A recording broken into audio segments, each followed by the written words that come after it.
আসসালামু আলাইকুম। আজকে নতুন একটি ভিডিও নিয়ে আসলাম। আমরা প্রবাসী যারা যেসব ধরনের কাজ করি, আমাদের কাজের যে সিস্টেমগুলো আজকে সকলকে তুলে ধরার চেষ্টা করব। আপনারা শুরু থেকে শেষ পর্যন্ত ভিডিওটা দেখবেন। আশা করি সকলেই ভালো লাগবে। দেখেন, আমরা যে ফ্যাক্টরিতে কাজ করি, এই ফ্যাক্টরিতে এই ধরনের কাজগুলো হয়ে থাকে। তো এই কাজগুলো যেহেতু আমার বন্ধুরা করছে, আমরাও করছি সাইটে, তো দেখাও আজকে ধীরে ধীরে সমস্তগুলো দেখতে থাকুন। বাস্তব যে ভিডিও করতে গেলে কি রিস্ক, তারপরে সেগুলো বলবো।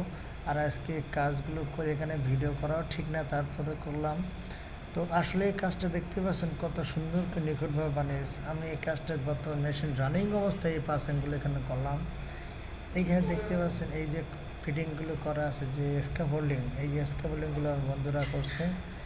তো এই কাজগুলো নিখুঁতভাবে হয়ে আছে, এইগুলো একদম জম হয়ে গেছে। তারপরে কাজগুলো দেখেন কত সুন্দরভাবে নিখুঁতভাবে কাজটা করা হয়েছে। আর এখানে প্রজেক্ট কিন্তু রানিং। আমি যে কাজগুলো, এই যে কাজগুলো আমি করলাম, এই দেখতে পাচ্ছেন অনেক উপরের তলায় কিন্তু রানিং মেশিন, রানিং অবস্থায় কাজ করতেছে। এখানে যদি আমরা ওপর থেকে পড়ে যাই, তা আমাদের বডি খুঁজে পাওয়া যায় না, কোন জায়গায় যে চলে যাওয়ার। তলাতে বেল চলতেছে, এই যে প্ল্যাটফর্মের উপর থেকে বেল, এই বেলের উপরে যদি আমরা পড়ি, কিন্তু আমাদের কিন্তু খুঁজে পাওয়া যাবে না। তারপরে আমরা কিন্তু বডি হ্যান্ডেল, এই যে বেল দেখতে পাচ্ছেন, এই মেশিনিক খোল থেকে এখান থেকে কয়েলে নামতেছে, আর কয়েলের নাম, তার উপরে আমরা কাজ করতেছি। রানিং প্রজেক্ট, রানিং অবস্থায় কাজ করতে গেলে 100% রিস্ক।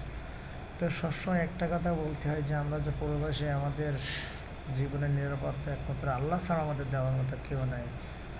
তো আমরা এখানে যে কাজগুলো করে থাকি সেগুলো হচ্ছে 100% সেফটি সিকিউরিটি থাকে। এটা হচ্ছে আমাদের স্টক। এখান থেকে আমরা এরকম পাইপ সাজানো থাকে, র্যাকে সাজানো থাকে, তলায় থাকে।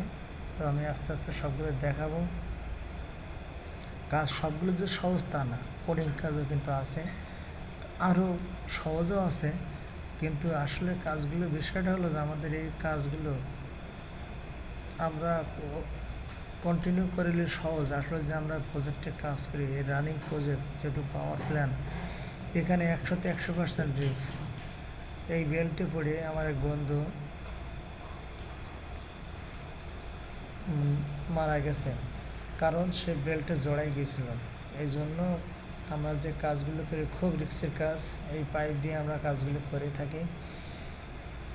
তো সবচেয়ে বড় কথা হলো যে প্রবাসীদের কোনো সুখ শান্তি একটাই নেই, যেন এখানে রোদ বৃষ্টি ঝড় কোনো কিছু বাধা নেই, সব কিছু মিলিয়ে আমাদের জীবন পার করতে হয়। তো কাজের শেষে আমরা এই জায়গায় রেস্ট টাইম করি। দেখতে পাচ্ছেন কত সুন্দরভাবে সাজানো আছে। তো আমি একটা কথাই বলবো, যারা প্রবাসীরা, যারা রিক্সের কাজ সবসময় সতর্কের সাথে করবেন। আমার এক দেশি ভাই মারা গেছে কিছুদিন আগে, অক্সিজেন ফেল করে, কিছু বলার নাই। রানিং প্রজেক্টের ভিতরে অনেক সময় রিস্ক থাকে। এটা আমাদের লেস্টোর, এগুলো শিখলাম, এগুলো দিয়ে আমাদের স্ক্যাফোল্ডিং পছন্দ করতে হয়। তো আসলে সবচেয়ে বড় কথা হলো প্রবাসীদের ব্রেন যদি পরিষ্কার বা ঠান্ডা না থাকে, তো আমার মনে হয় স্ক্যাফোল্ডিংয়ের উপরে কাজ না করাই ভালো। কারণ যারা টেনশন অবস্থায় কাজ করে তারা অ্যাক্সিডেন্ট করে। এটা স্টোর দেখতে পাচ্ছেন কত সুন্দর করে সার্ভিসিং করে রেখে দিয়েছে।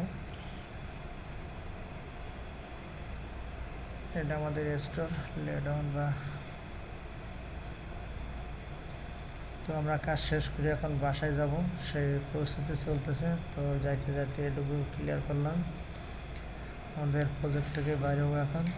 তো সবচেয়ে বড় কথা হলো, যারা এই প্রজেক্টে কাজ করেন বা প্রবাসী আছেন, সকলের উদ্দেশ্য করে বলছি, সকলে সাবধানে কাজ করবেন। কারণ প্রবাসীদের এখন যে